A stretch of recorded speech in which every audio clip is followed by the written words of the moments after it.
Olá! Hoje vamos falar sobre a história da terapia manual. Então, rapidamente, o que é terapia manual? Terapia manual é um conjunto de técnicas que se utilizam do toque terapêutico para prevenção e tratamento de diversas deficiências em estrutura e funções e limitações de atividades, né? Também tem os efeitos psicoemocionais envolvidos, que geralmente são coadjuvantes também na fisioterapia. Essas técnicas incluem técnicas articulares, como as mobilizações, manipulações, a tração, e técnicas miofaciais, que envolvem liberação miofascial, massagem, drenagem linfática e por aí vai. Então é difícil delimitar o início do uso do toque terapêutico, porque quando foi que o homem primitivo usou pela primeira vez as mãos, né, para massagear uma área que estava com dor? Não dá para definir, né, quando é que isso começou. Então, aqui nós vamos tratar especificamente do início da história das técnicas articulares, que são manipulações articulares ou mobilizações articulares, e da história da terapia miofacial, especificamente com foco nas cadeias musculares ou cadeias miofaciais. Existem registros do uso de técnicas articulares em diversas culturas remotas, em lugares que hoje correspondem à Noruega, Rússia e Nepal. Há evidências de que foi historicamente usada no Japão, na China, Índia, Indonésia, Havaí e pelos xamãs da Ásia Central. A primeira referência bibliográfica de técnicas articulares vem da Grécia. Hipócrates, o pai da medicina, escreveu livros sobre articulações 400 anos antes de Cristo. Lá ele descrevia técnicas de manipulação da coluna vertebral por gravidade, para o tratamento de escoliose, por exemplo. Nesse caso, o paciente foi amarrado a uma escada e colocado de cabeça para baixo. Essa outra técnica que ele descreveu envolvia o uso de uma mesa com várias correias, rodas e eixos para permitir a aplicação de tração. A mão, o pé ou o peso do corpo do terapeuta sentado ou uma alavanca de madeira eram usadas para aplicar pressão ou impulso para tratar uma escoliose ou uma vértebra proeminente. Cláudio Galeno, um cirurgião romano que viveu no século II depois de Cristo, descreveu manipulação também, incluindo o ato de ficar em pé ou andar na região disfuncional da coluna. Durante a Idade Média, entre os séculos V e XV, não existia ainda a medicina científica como a conhecemos hoje. Era a medicina medieval, praticada nos monastérios com técnicas bem arcaicas de cirurgia, sem anestesia, faziam sangrias, por exemplo, para diminuir a febre, usavam ferro quente nas feridas para estancar sangramento e por aí vai. Nesse contexto, as manipulações sobreviveram. Eram praticadas também nos monastérios por médicos ou por quem tinha uma formação, não tinha formação, mas tinha prática nisso, os chamados bone setters, ou consertadores de ossos. A medicina renasceu no século XVI e foi tomando um corpo mais técnico e científico e menos místico. Há registros de desenhos de anatomia do corpo humano dessa época e também os registros de Hipócrates de manipulações foram resgatados nessa época. Assim, a manipulação, então, permaneceu na medicina ocidental, sendo praticada por médicos e cirurgiões, até o século XVIII. A partir do século XVIII, ela começou a ser abandonada. Não se sabe exatamente por que isso aconteceu, mas provavelmente ela não era tão eficaz quanto hoje, porque ela não tinha um corpo técnico-científico como tem hoje, né? E também naquela época as pessoas tinham muita tuberculose, que fragilizava os ossos e os ossos, e aí era mais perigoso, então, praticar manipulação nesses pacientes.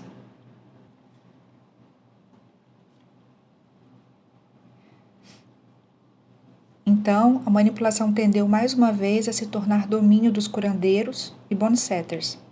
No século XIX, uma parte significativa da profissão médica estabelecida expressou desdém pelos bone setters e suas práticas, e fez o possível para tirá-los do mercado. Porém, ao mesmo tempo, eles tinham que reconhecer o quão populares os bone setters haviam se tornado para a população em geral. Apenas no final do século XIX, alguns médicos começaram a defender o uso de manipulações.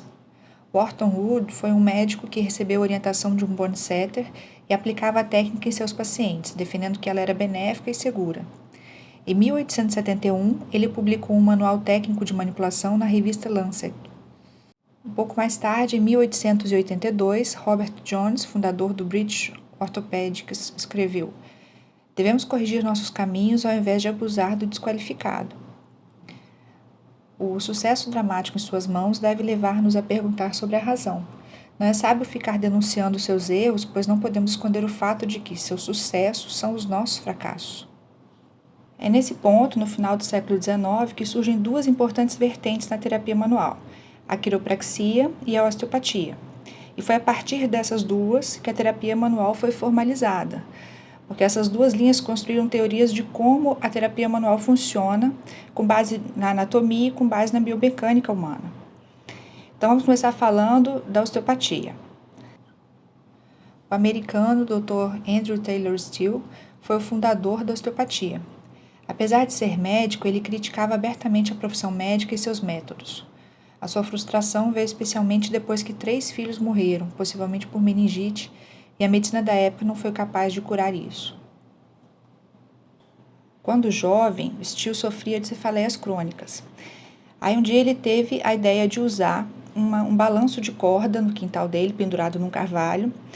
Pegou esse balanço, colocou um cobertor em cima da corda e deixou esse balanço a 20 centímetros do chão.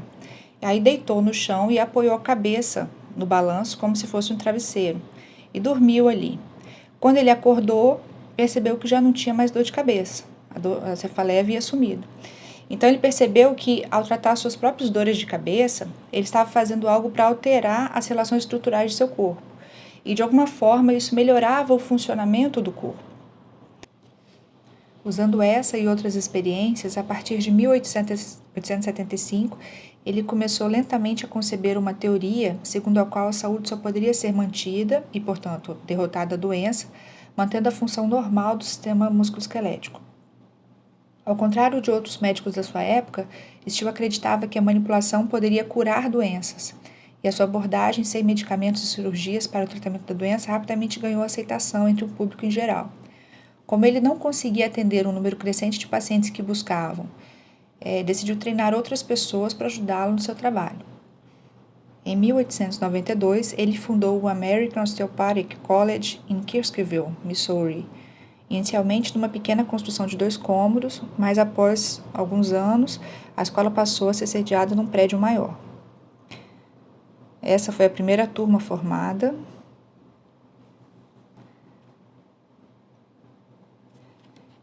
Neste vídeo, Still demonstra uma técnica osteopática aos seus alunos. Como os métodos de Still continuaram a crescer em popularidade, mais faculdades foram abertas. Primeiro a Escola Britânica de Osteopatia, depois se espalhou para colônias britânicas como Nova Zelândia e Austrália, e na época da sua morte, em 1917, 3.000 doutores em osteopatia já haviam se formado. Hoje há mais de 20 faculdades de medicina osteopática pelo mundo. Os médicos osteopatas cursam uma graduação de 4 anos, mas a formação completa pode chegar a 8 anos, com internatos, especializações, residências, né?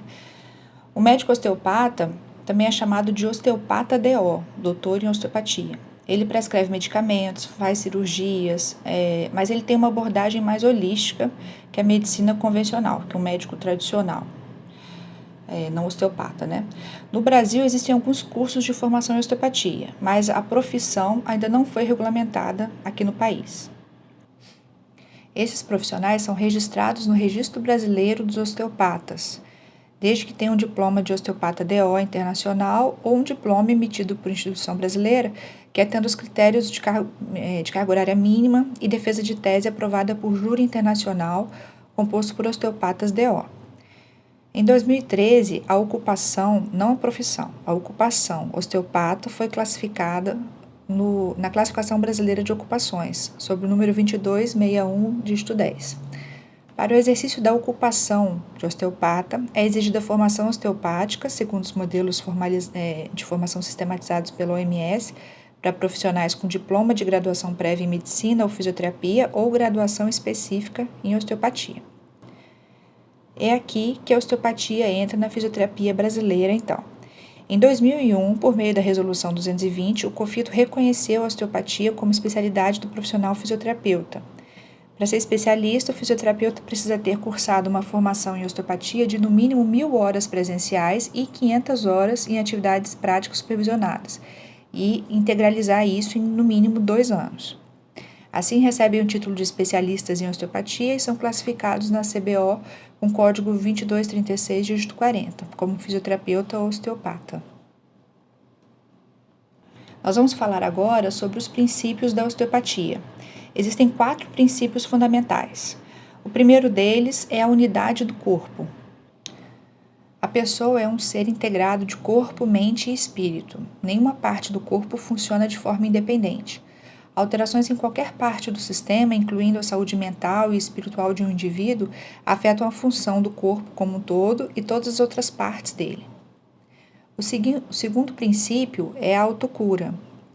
A saúde é o estado natural do corpo e o corpo possui mecanismos complexos, homeostáticos e autorreguladores que usa para se curar de lesões.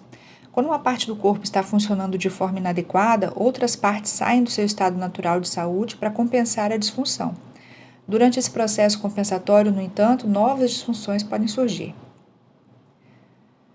A osteopatia visa restaurar a capacidade de autocura do corpo, diminuindo a carga alostática ou os efeitos fisiológicos de tensões físicas crônicas e melhorando o sistema imunológico. Os osteopatas trabalham para ajustar o corpo de modo a realinhar suas partes de volta ao normal. Para isso, procuram o que está impedindo que o corpo realize a homeostase. Em geral, são restrições articulares, musculares, faciais ou mesmo viscerais que podem ser ajustadas com uma abordagem manual. O terceiro princípio é que a estrutura e função são interrelacionadas.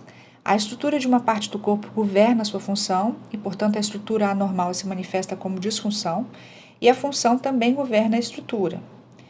Além disso, se a estrutura geral do corpo estiver abaixo do ideal, seu funcionamento e capacidade de autocura também serão inibidos. A lei da artéria. Dr. Steele atribuía os efeitos das manipulações à lei da artéria. Ele dizia que qualquer tecido só pode funcionar adequadamente se estiver bem vascularizado. Por isso, dentro do pensamento osteopático, é importante eliminar qualquer alteração da vascularização que ocorra por compressões, estiramentos ou por alterações do sistema nervoso autonômico. Atualmente, há controvérsias. Hoje sabemos que a maioria dos efeitos das técnicas acontece via neural e não por um efeito mecânico sobre as artérias especificamente, mais ao estilo da lei do nervo, preconizada pela quiropraxia. As estratégias de tratamento atuais da osteopatia incluem as manipulações articulares, que são chamadas de thrust pelos osteopatas, mobilização articular, técnicas de energia muscular, técnicas miofaciais e posturais, manobras viscerais, terapia crânio-sacral, exercícios terapêuticos e a educação do paciente. O plano de tratamento é baseado numa minuciosa avaliação física com testes osteopáticos próprios para estabelecer o diagnóstico da disfunção somática. Nessa disciplina, vocês vão aprender alguns testes e algumas técnicas da osteopatia.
Muito bem, agora vamos voltar na história, no século XIX. Na época em que surgiu a osteopatia, surgiu também, logo em seguida, a quiropraxia, também nos Estados Unidos. O pai da quiropraxia foi Daniel David Palmer. Ele não era um médico como o Dr. Steele, ele era um bone setter. Nasceu no Canadá, mas imigrou para os Estados Unidos, onde trabalhou como horticultor, professor e fazendeiro. Era um leitor ávido de todas as coisas científicas, ao contrário até de muitos médicos da época, especialmente no que diz respeito às artes de cura. Ele tornou-se então um curandeiro natural, trabalhando principalmente com cura magnética. Em 1895, o zelador do prédio onde Palmer trabalhava comentou que, ao levantar um objeto pesado 17 anos antes, ele havia ouvido um estalo nas costas e ficou surdo desde então. Na avaliação manual, Palmer percebeu um processo espinhoso vertebral que parecia estar fora de alinhamento, o que mais tarde ele viria a chamar de subluxação. Ele empurrou a vértebra, melhorando imediatamente a audição do zelador. Essa técnica de manipulação veio a ser chamada de ajuste quiroprático. Isso fez pensar que quando uma vértebra estava desalinhada, causava compressão nos nervos e isso afetaria a função visceral, levando à doença. Essa teoria veio a ser denominada Lei do Nervo e é defendida até hoje. Como ocorreu antes com Steele, as opiniões de Palmer trouxeram desdém da comunidade médica, mas isso não o intimidou. Em 1897, em Davenport, Iowa, Palmer abriu sua primeira faculdade, o Palmer College of Cure, agora conhecido como Palmer College of Chiropractic. Hoje possui 35 escolas e faculdades em todo o mundo. Os primeiros alunos de quiropraxia chegaram a ser processados por estarem desempenhando ilegalmente a medicina ou a osteopatia, mas eles ganharam as ações. Aí, mais tarde, foi a vez da quiropraxia se sentir ameaçada. A publicação do National Chiropractic Association, em 1958, advertiu seus membros que o número crescente de fisioterapeutas treinados em procedimentos manipulativos e a investigação médica de terapia manipulativa representam uma ameaça real para o avanço contínuo, talvez até a existência futura da profissão de quiropraxia. Desde aquela época, a profissão de quiropraxia embarcou em uma campanha para remover a fisioterapia da arena manipulativa. É interessante notar que, mesmo em 1958, os manipuladores da fisioterapia já eram numerosos e bem treinados o suficiente para representar uma ameaça. Ainda hoje, em muitos países, ainda há essa briga de classes profissionais pelo direito de uso de certas técnicas da terapia manual. Mas aqui no Brasil, os fisioterapeutas têm o privilégio de quase exclusivamente executarem as técnicas de quiropraxia. Aqui há 2 faculdades de quiropraxia, já tem cerca de 400 bacharéis atualmente, e a profissão ainda não foi regulamentada, assim como acontece com a osteopatia. Apenas a ocupação foi classificada pela CBO. Existe um projeto de lei na Câmara dos Deputados que está na Comissão de Educação e o parecer da relatora foi favorável.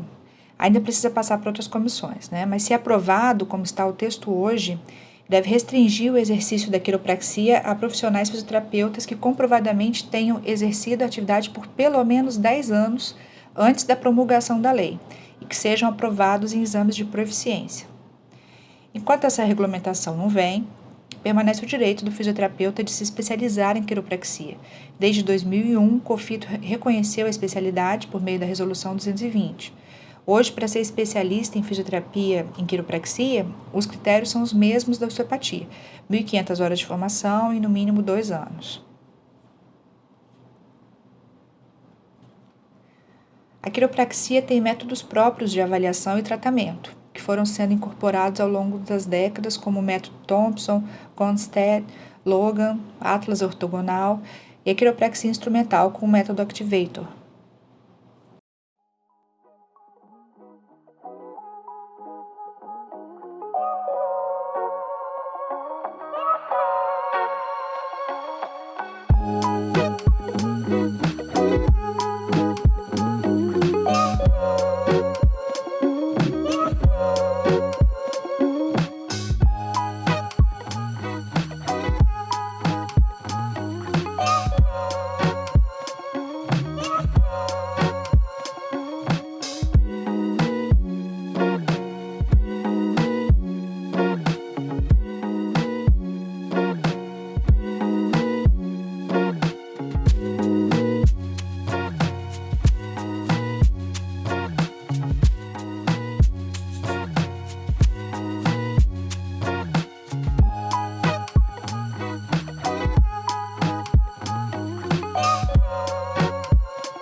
voltando à história, vimos que a osteopatia e a quiropraxia surgiram num contexto em que as técnicas manipulativas eram usadas pelos bone setters e eram discriminadas pelos médicos.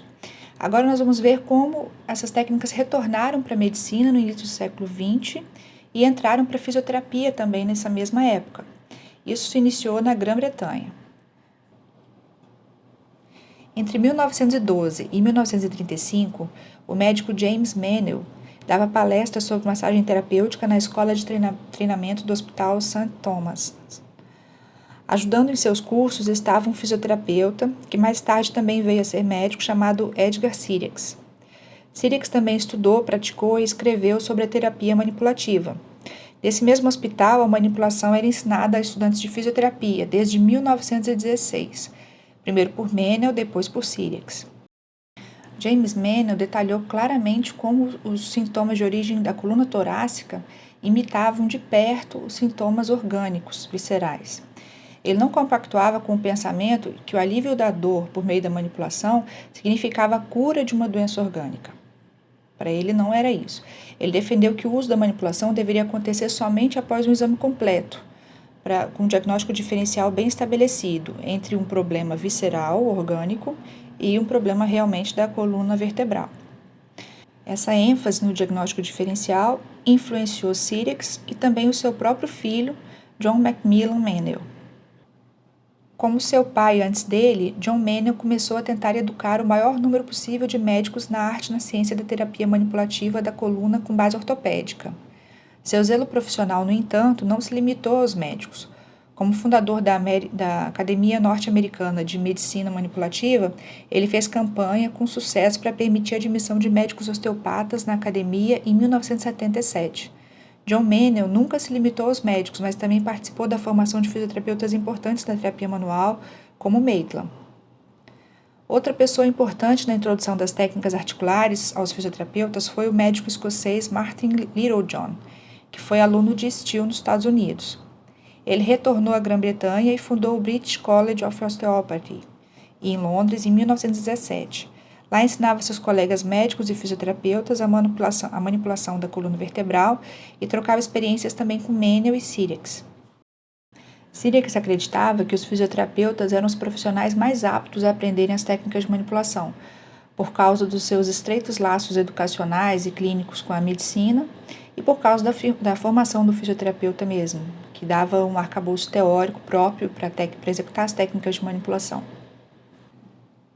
No livro Textbook of Orthopedic Medicine, publicado em 1954, Sirix estabeleceu a base de um método de diagnóstico diferencial lógico e clinicamente fundamentado, que chamou de teste seletivo de tensão tecidual. Essa filosofia clínica influenciou a maneira como os fisioterapeutas ortopédicos manuais pensavam, ensinavam e praticavam. Uma figura importantíssima na fisioterapia manual, chamado por alguns de pai da terapia manual, foi o norueguês Fred Kaltenborn. Ele era educador físico, fisioterapeuta, foi aluno de Sirix em medicina ortopédica, se qualificou em quiropraxia na Alemanha e em osteopatia em Londres. Junto com o fisioterapeuta Olav Evgendt, criou o conceito Kaltenborn-Evgendt, que foi o primeiro a aplicar a ciência artrocinemática à terapia manual, seguindo, por exemplo, a regra do côncavo convexo na mobilização articular, os planos articulares de tratamento e também descreveu 3 graus de movimento articular. Eles classificam as restrições em periarticulares, articulares e intraarticulares. As restrições articulares e periarticulares, incluindo tecido conectivo cicatricial ao redor da articulação ou incluindo cápsula e ligamento, são tratados com técnicas de mobilização sustentadas. Já a rigidez muscular é tratada com inibição neuromuscular, por meio de manipulação articular. E as restrições intraarticulares com tração. Essa abordagem, baseada em avaliação da biomecânica articular, se espalhou pela Europa e América do Norte, principalmente.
Na década de 1960, Geoffrey Maitland, fisioterapeuta australiano, estudou na Europa e aprendeu técnicas com médicos da medicina física, osteopatas e quiropraxistas. Menel e Sirius também o influenciaram. Em 1965, Maitland foi convidado à Grã-Bretanha para ensinar suas técnicas de manipulação. Ele aproveitou a oportunidade para apresentar suas ideias sobre como as mobilizações articulares, que são movimentos oscilatórios suaves, podem ser usados antes da manipulação para atingir com mais precisão a barreira de movimento. Ele também indicou que essas técnicas eram, em muitos casos, superiores às técnicas de impulso. Ele escreveu 5 graus de movimento articular, e o uso dessas mobilizações suaves e seguras se tornaria parte integrante do treinamento em terapia manual ortopédica na Grã-Bretanha e em todo o mundo. No Brasil, há vários cursos de formação no conceito Maitland e ele se tornou muito popular por aqui. Maitland também protagonizou a criação da abordagem neurodinâmica, ou de tensão neural, nos anos 80, mais conhecida aqui no Brasil como mobilização neural. Ele ressaltava a importância da saúde física do sistema nervoso e a sua integração às bases de avaliação e tratamento ortopédicos. Com o início dos primeiros encontros da Federação Internacional de Terapias Manuais Ortopédicos na década de 70, uma padronização internacional e uma troca de informações se iniciou. Isso foi ajudado por um maior número de reuniões internacionais e um crescimento na percepção das limitações de cada abordagem. Nos anos 90, as diferentes abordagens começaram a se integrar e aos poucos foram incorporando a prática baseada em evidências. Hoje, a eficácia das técnicas articulares é bem estabelecida na literatura, mas sabe-se que os mecanismos de ação das técnicas são bem diferentes do que os seus criadores imaginavam.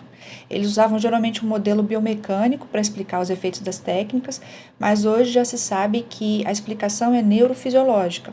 Os efeitos partem de mecanismos neurofisiológicos. E nós vamos ver isso mais adiante nas aulas de técnicas articulares.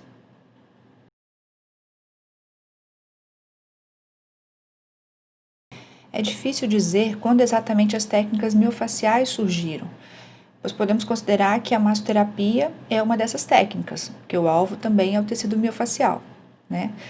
E desde o início da osteopatia, as técnicas miofaciais também já eram usadas dentro da osteopatia. Então, aqui nós vamos tratar especificamente das terapias miofaciais que tinham como centro, ou como alvo, o conceito de cadeias musculares.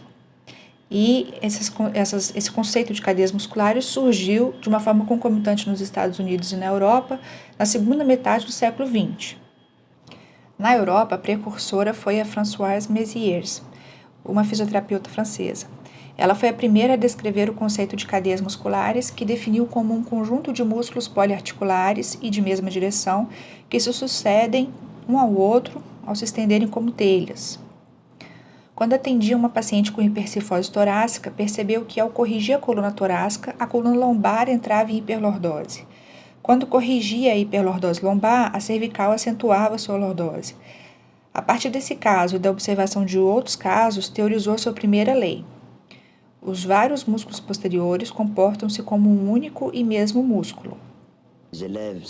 A sua segunda lei dizia: os músculos das cadeias são muito tonificados e muito curtos, então não há nada para fortalecer, apenas alongar. Terceira lei: qualquer ação localizada, tanto alongamento quanto encurtamento, causa instantaneamente um encurtamento de todo o sistema. Quarta lei: qualquer oposição a esse encurtamento causa instantaneamente flexões posteriores e rotações da coluna e membros.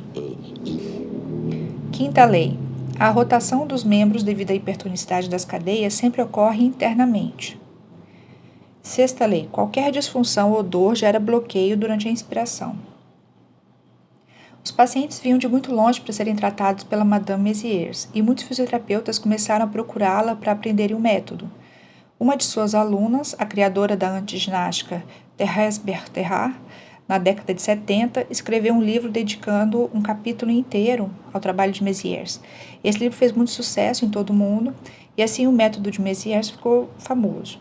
Porém, o método original não foi tão difundido fora da França quanto os métodos criados por seus alunos, como o RPG de Suchat, a própria antiginástica de Bertherat, além das cadeias musculares de Bousquet e o GDS da Madame Gottlieb e o método Bricot. Cada um desses descreveu novas cadeias e novos métodos de avaliá-las e tratá-las.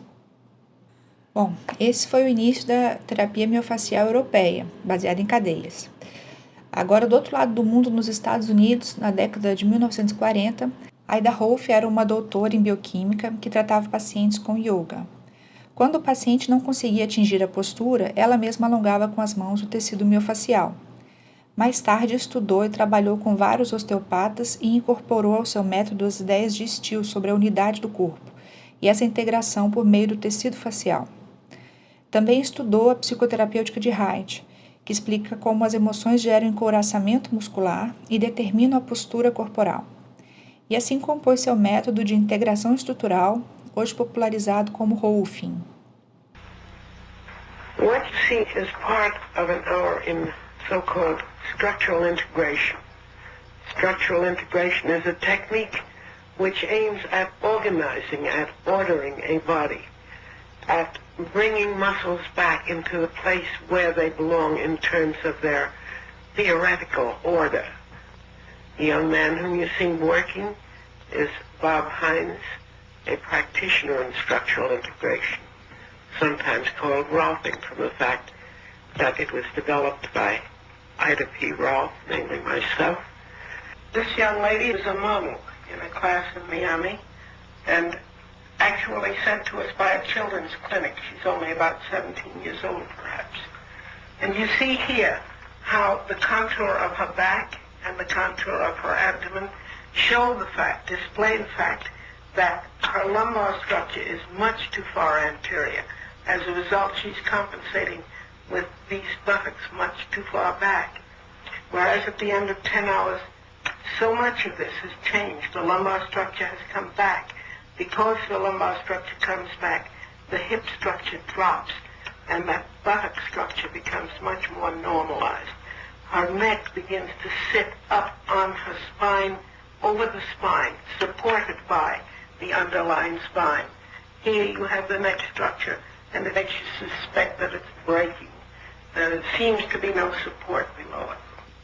A Rolfing, a structural integration session, demonstrates that a body is a plastic medium. It demonstrates that this plastic medium can be changed back to the model which we accept as being energy-wise a more efficient unit. In order for a more efficient unit to come from a body, that body must be arranged in a symmetrical pattern around a vertical line.